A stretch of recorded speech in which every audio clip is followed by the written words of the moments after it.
Olá pessoal, está no ar mais um podcast Faz Sentido? Esse é o Por Trás do Esboço. Meu nome é Rafael Santos. E meu é Thiago Salvino. E hoje nós vamos falar sobre poder. Vem com a gente!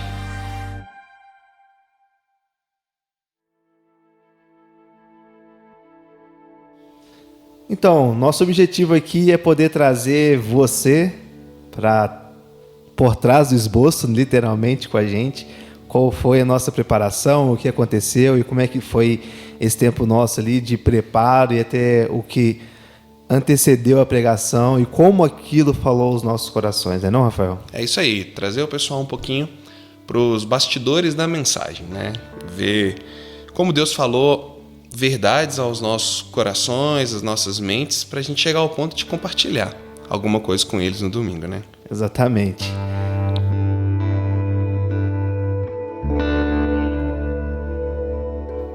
Então, Rafael, fala pra gente sobre essa última mensagem, o que foi, o texto que a gente passou e o que aquilo impactou, quais verdades e quais pontos você pode apresentar pra nós, pra gente aqui. Joia, Tiagão. Bom, para quem não sabe, a gente está pregando o Evangelho de Marcos, usando como base, né, o livro do Tim Keller, A Cruz do Rei. E eu fiquei pensando aqui agora, enquanto você falava isso, tem um livro do Alistair McGrath que se chama Conversando com Lewis. Foi até você que me deu, você lembra? Lembro. Acho que foi Natal de 17 para 18. Não, 16 para 18. Exato. Natal, não, de 16 para 17, né? Natal de 16 para 17. Você me deu esse livro. E ele fala sobre um bate-papo, né? Como se ele tivesse sentado ali conversando com C.S. Lewis. Cara, eu acho que o nosso podcast é um Conversando com Keller. Exatamente. Conversando com o Keller. A gente traz não só o podcast, como as nossas pregações, né? Conversando com o Keller. Perfeitamente, sim, cara. Como que eu sou grato pela vida desse cara e pela ajuda que ele tem dado nessas exposições, né? Tem sido muito bom. E a forma como ele nos direciona o tempo todo pro Evangelho. Sim. Porque se a gente não tiver o Evangelho como a chave hermenêutica, né? Jesus como a chave hermenêutica de tudo que a gente está pregando, a gente pode cair naquele marasmo de sempre. Sabe aquela sensação que você tem quando você está fazendo uma série e de repente você cai num texto que todo mundo já conhece, todo mundo já sabe, tipo Parábola do Semeador, por exemplo. Sim. Você cai ali e você fala, nossa, e agora, né? Todo mundo está careca de saber esse texto. Com essa chave hermenêutica sendo Cristo, o Evangelho, isso muda tudo. Sim, perfeito. E você está falando sobre isso, é até interessante que ele pega pontos que são batidos, entre aspas, né? Uhum. E ele consegue apresentar verdades ali. Eu acho que toda vez eu vou falar a mesma coisa. Eu olho para o que ele escreve, a forma como ele apresenta, com um olhar diferente que eu não tinha tido ainda, né? Uhum. Tipo, como é que ele trata a identidade de Jesus tão forte aqui? Como é que ele apresenta Jesus de uma maneira assim tão viva e tão real aqui, né? É fantástico isso, né? Sim. É fantástico. E tem um ponto sobre esse detalhe. A gente até conversou, né, sobre a forma como ele pula o capítulo 4, e eu fiquei pensando, por que não falou das parábolas ali? E ele vai direto para aquele trecho onde Jesus acalma a tempestade, né? E isso mostra como a preocupação dele é colocar o foco na identidade de Jesus. Então ele vem nessa exposição apresentando Jesus, a identidade dele e esses pontos que vão caminhando para mostrar e criar essa identidade de quem é Jesus, né?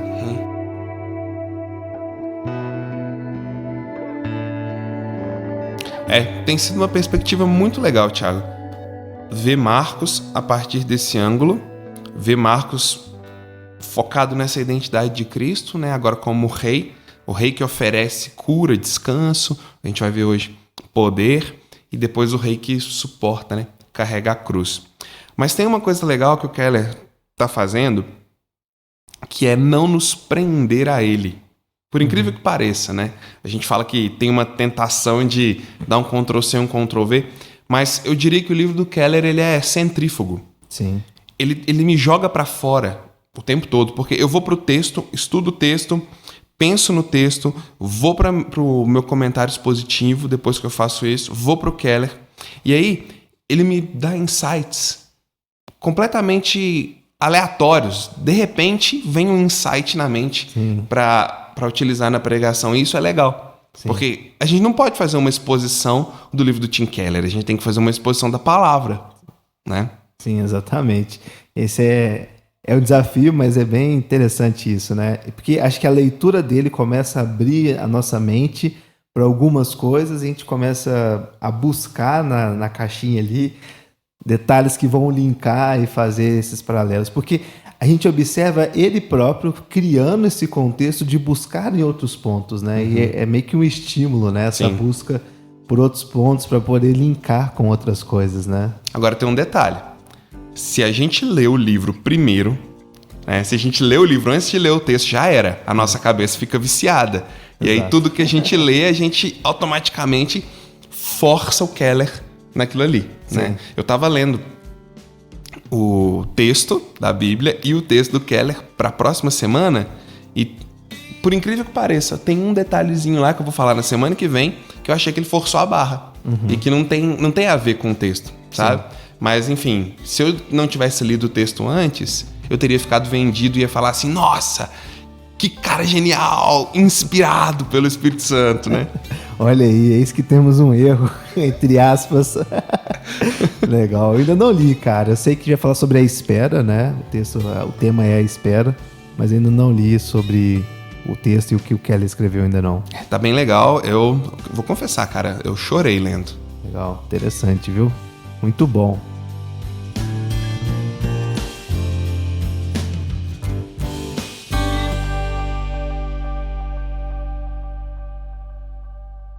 Ô, Thiago, mas voltando aqui à pergunta que você fez, qual que era a pergunta mesmo, cara? Eu esqueci. A gente acabou entrando em outro assunto aqui, né, cara? Então, eu tava perguntando sobre a mensagem, né? Sobre a cura, o que foi. Quais são os pontos principais ali que você pode destacar pra gente, do que trabalhou, que Deus falou no seu coração e que você apresentou também pra igreja no domingo? Legal. Cara, o fato de serem pescadores profissionais no meio de uma tempestade ímpar, né? Com medo. Sim. Porque isso mostra que era algo bem sério, era algo bem pesado que eles estavam passando ali. Isso já me fez olhar para eles com outros olhos, sabe? Olhar para eles com uma certa empatia. Porque quando a gente vê o contexto todo, a gente lê esse texto, nossa, esses caras são muito toscos, porque Jesus está no barco, Jesus está no barquinho, e eles com medo. E a gente acaba criticando eles. Mas eles eram profissionais, eles estavam acostumados com aquilo, né? O local, a zona climática do mar ali da Galileia, né? Do lago, era uma zona que favorecia muitas tempestades, aguaceiros. E eles estão morrendo de medo. Porque eles acham mesmo que vão morrer. Só que para onde isso leva eles, cara? Que eu fiquei traçando um paralelo assim com a nossa vida. Você viu? O fluxo do medo deles empurrando eles para uma tentativa de controle e não para uma tentativa de entrega. Sim. Né? Sim. E é legal isso, porque dessa tentativa de controle a gente acaba vislumbrando o mar, que não tem controle, e aí o próprio Jesus, que é um poder muito maior e incontrolável, né? E acho que as verdades que a gente traz, as implicações desse ponto é que naquela tentativa de tentar controlar, ou então de tentar buscar esse controle, você não encontra. Você não vai ter condição de encontrar. Você não vai ter condição de controlar. E aí a gente olha para as nossas vidas e percebe como que não conseguimos controlar as nossas tempestades. Agora a gente está falando no sentido figurado da coisa, né? Não conseguimos controlar as nossas tempestades, as nossas necessidades, as coisas que nós passamos.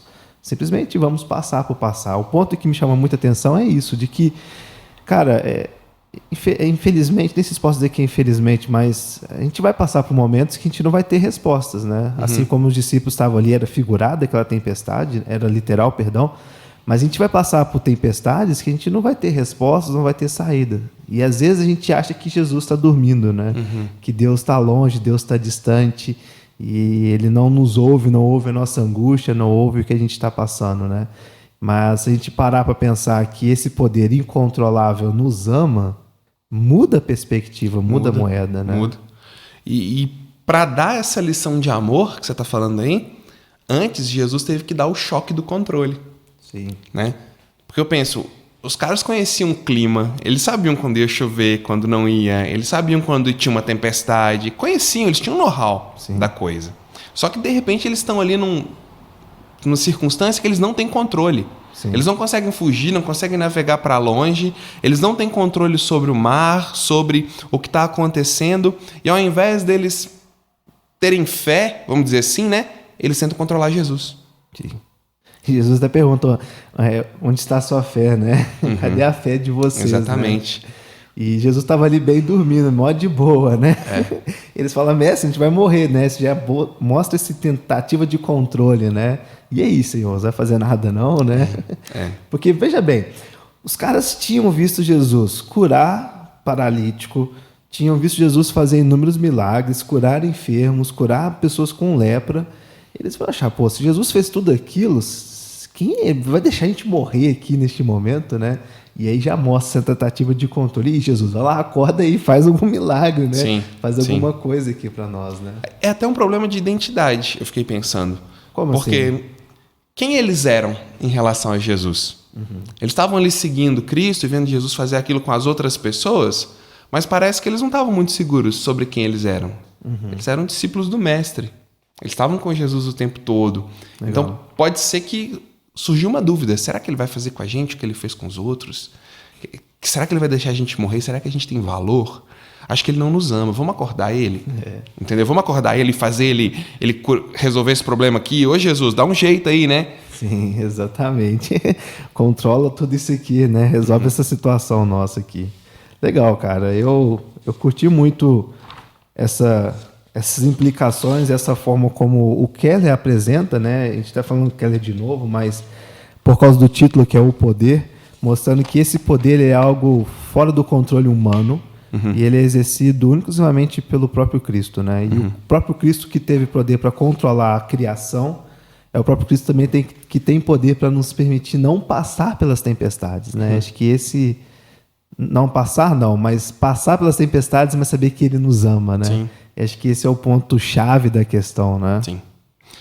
Sobre isso, quando a gente fala passar por tempestades e tal, algo que eu pensei o tempo todo durante a preparação foi o seguinte: Jesus pode amar alguém e ainda assim permitir que coisas ruins aconteçam, pois ele é Deus. E ele sabe mais e melhor do que qualquer pessoa. Não se pode ter tudo. Sim. E eu acreditei nessa verdade, eu vi isso nesse texto, mas eu pensei, não tem nada de ruim acontecendo na minha vida. Eu não estou doente, eu não tenho uma doença grave, eu não tenho uma data para morrer, né? Eu não estou com meus dias contados, embora a gente não sabe o segundo que vem, né? Mas eu pensei, como seria conversar com essa verdade sabendo que eu tenho 3 meses de vida só? Sabendo que eu tô falido, sabendo que um filho meu pode estar doente e não vai sobreviver. Como seria interagir com isso? E aí, cara, o estômago embrulhou. Eu fiquei angustiado, comecei a suar mesmo, preparando a mensagem, pensando isso, porque isso é muito fácil de falar. Isso é muito fácil de chegar. Ô, gente, Deus é soberano, tá? Ele faz o que ele quiser e pronto, acabou. Isso é verdade? É. Mas olhando de uma perspectiva pastoral, isso é muito difícil, porque se fosse eu? Por isso eu comecei a pregação dizendo, eu respeito sua dor. Eu não quero usar a sua dor para te manipular.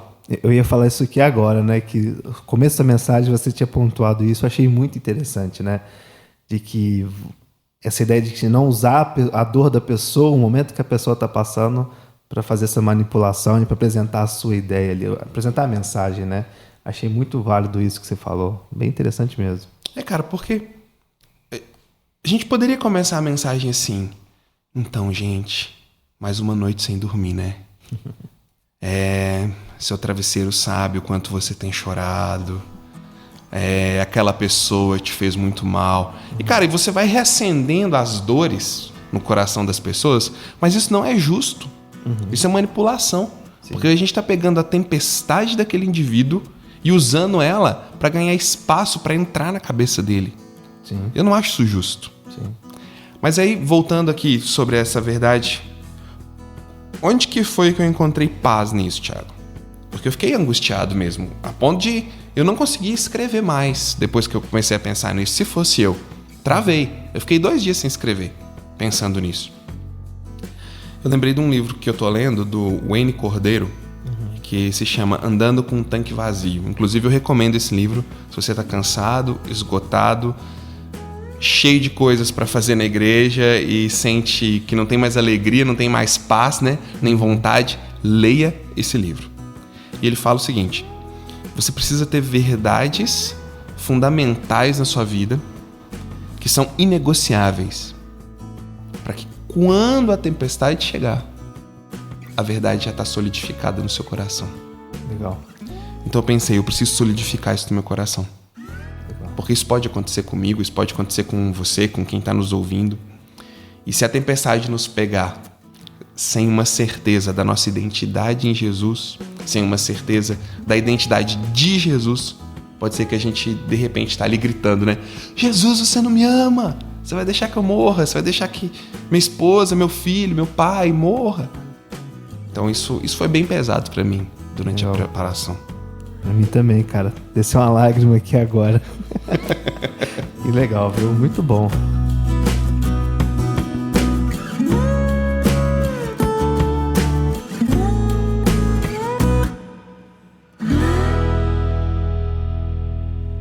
Então, Rafael, no final do versículo 40, Jesus vira para eles e pergunta: ainda não tendes fé? Você está falando sobre identidade. Como é que a gente pode linkar o aspecto da fé com a identidade através aqui deste texto? E com as tempestades da vida também, essa identidade de saber quem nós somos em Jesus, né? Tiago, parece que quando eles perguntam para Jesus: e aí, Jesus, você não se importa que a gente morra? Eles estão dizendo: ô Jesus, se você me amasse, você faria algo. Se você tivesse apreço por mim, você cuidaria de tudo e não permitiria que eu passasse por problemas. Uhum. É como se eles acreditassem assim: nós somos amados por Jesus, então Jesus não nos deixa passar por problemas. Ou, se Jesus nos deixa passar por problemas, ele não nos ama. Uhum. Parece que eles têm uma dificuldade de entender quem eles são nessa relação. Que ele usa a palavra da premissa, né? Uhum. A premissa do entendimento de quem eles são. Uhum. A chavinha tá trocada, ela é invertida, né? Exatamente. Legal. Exatamente. E acho que a gente pode trazer isso para nossas vidas também, como muitas vezes nós trazemos essa mesma premissa errada para lidar com as nossas situações, né? Uhum. E aí a gente fica pensando quem eu sou mediante o que eu tenho passado, né? Uhum. E nesse quem eu sou mediante o que eu tenho passado, a gente acaba trazendo também a busca pela fé.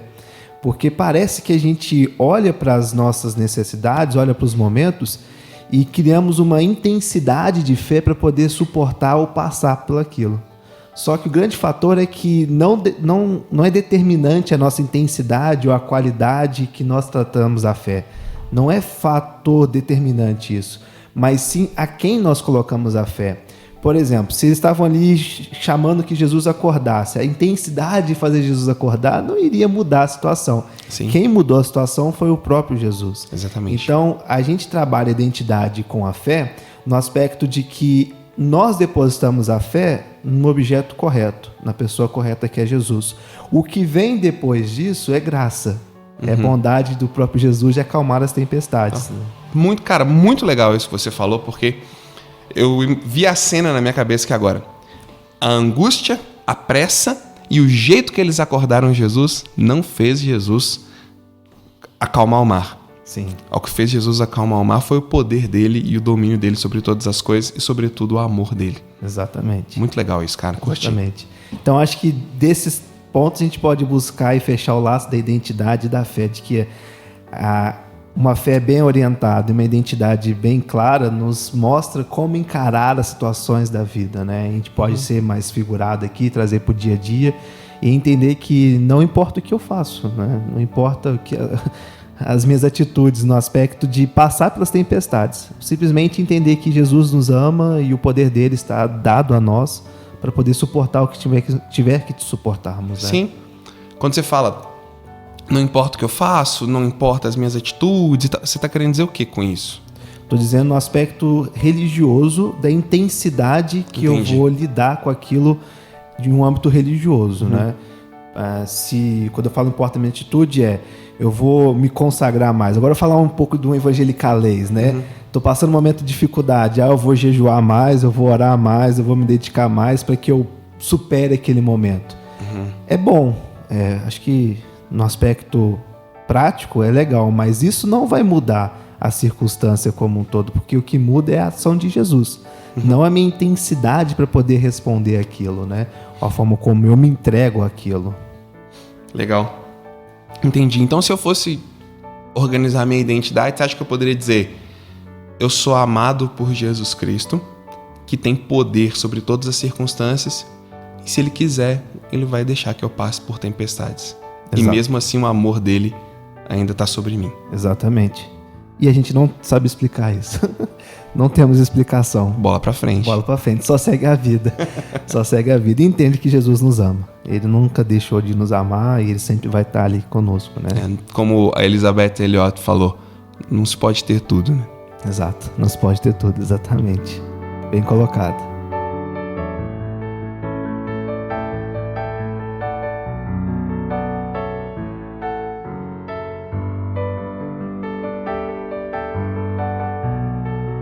Cara, no final da sua mensagem, você fez um paralelo dos discípulos acordando Jesus e Jesus gritando ali na cruz, né? De onde veio isso? Fala um pouquinho pra gente sobre esse ponto. Não, Thiago, pois é, eu não sei de onde que veio, cara, porque não estava anotado no meu esboço, mas ali na hora isso veio na minha mente e eu achei que seria um paralelo interessante de se colocar, né? Legal. Porque os discípulos foram lá e no meio de uma tempestade eles acordaram Jesus Cristo e Jesus deu para eles uma resposta. Só que Jesus Cristo, no meio da pior tempestade, que é a tempestade da justiça de Deus, por causa dos nossos pecados, ele também gritou. Mas, diferente dos discípulos, ele não ouviu resposta, que foi: Deus meu, por que me desamparaste? Sim. Então, a resposta de Jesus Cristo colocou fim àquela tempestade momentânea dos discípulos. Mas o silêncio de Deus, para Jesus, colocou fim na nossa tempestade eterna. Amém. Sabe? Isso me tocou bastante, porque mostrou o poder de Jesus Cristo, não só sobre o mar, mas sobre a verdadeira tempestade, sobre o verdadeiro inimigo, sobre aquilo que a gente realmente não tem poder nenhum para controlar, que é a justiça divina, né? Que é a morte. Que ele até fala que a única tempestade capaz de nos matar. E aí essa é a morte, a pior morte do que a morte física, né? Jesus acabou com essa tempestade. Legal, cara. Amém. Muito bom.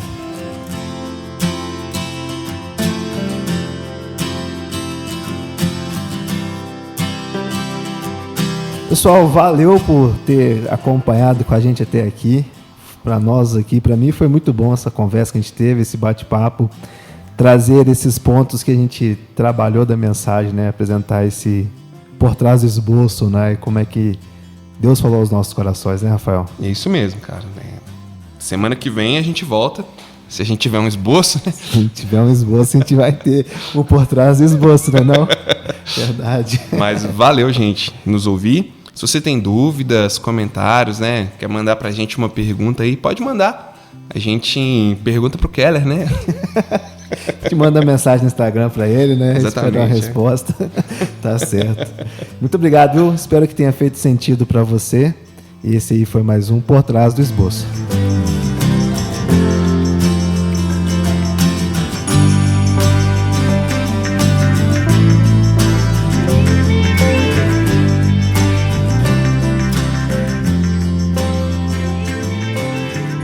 Massa.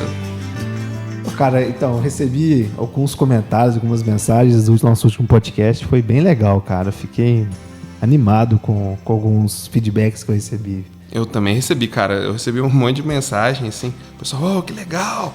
Ficou bom. Alguns deram umas dicas, umas críticas boas, cara. Foi bem bacana, assim. Legal. Começa pela nossa família, né, cara? Assim, o pessoal anima, né? Exato. Aquela tia, né? Olha, Eu faço o Minuto de Esperança, assim, eu acabei continuando com o Minuto de Esperança por causa do pessoal lá de casa, viu? Pra você ter ideia, minha tia, ela tem uma lista de transmissão com 260 pessoas. Então ela sai pulverizando, né? Fala, glória a Deus, chega onde eu não posso chegar. Então, é verdade. Eu faço assim, porque a gente recebe uns feedbacks bem legais de casa, né? E cara, eu recebi uma pergunta legal do Thiago, lá da Comunidade Horizonte, presbítero lá com a gente. Ele disse o seguinte: essa série é uma série temática ou expositiva? Porque cada pregação tem um tema. Sim. Então, como que fica isso, né? E aí eu pensei bastante na pergunta dele, gostei muito. Inclusive, eu até recomendo, se alguém quiser, o livro do John Piper, Exultação Expositiva. Acho que é um dos melhores livros sobre pregação que a gente tem no momento. Vale a pena ler. Mas assim, Tiagão e Tiaguinho, nem sempre você pregar palavra por palavra de um texto, você vai estar fazendo uma pregação expositiva. Isso é meio que um mito que a gente tem, de que pregação expositiva você tem que pegar... Eu mesmo já fiz isso muitas vezes. Eu pegava uma palavra e traduzia aquela palavra do grego, todos os significados. Aí depois eu pegava uma conjunção, traduzia ela do grego, ia falando palavra por palavra e falava assim, preguei expositivamente. Falei e ninguém entendeu nada, né? E eu achava que estava pregando expositivamente, mas não estava pregando expositivamente. Então, eu diria, isso é meio que um mito. Você pregar palavra por palavra, você está sendo expositivo. O Piper vai falar uma coisa que eu gosto muito, parafraseando aqui, né? Trazendo o princípio do que ele falou, fazendo uma exposição do Piper. O seguinte, você garimpa o texto, você aprofunda no texto para descobrir naquele texto o princípio, a verdade viva daquele texto. E uma vez que você descobriu o princípio ou a verdade viva daquele texto, você expõe com criatividade, com proclamação, com o poder do Espírito Santo, você expõe aquele princípio, aquela verdade para os seus ouvintes. Isso é uma exposição. Você garimpa, você entende, você descobre o princípio imutável daquele texto e traz aquele princípio para as pessoas. Então eu diria, essa é uma série temática? Sim, porque o Evangelho de Marcos foi organizado em temas, tanto que alguns textos estão ficando de fora, né? As parábolas e tudo mais. Mas os textos que são abordados de forma temática ou expositiva? Expositiva. Expositiva. Legal. Bem respondido, viu? Obrigado. Quando você falou que a gente ia responder, eu falei, a gente é muita gente. Deixei só pra você responder. Não, eu li o livro do Piper quase todo para responder essa pergunta. Então, a gente já foi duas já. Legal, cara. Espero que tenha respondido ao Thiago. Se você tiver alguma outra dúvida, manda pra gente. Bem colocado aqui pelo Rafael. Grande abraço, obrigado. Valeu.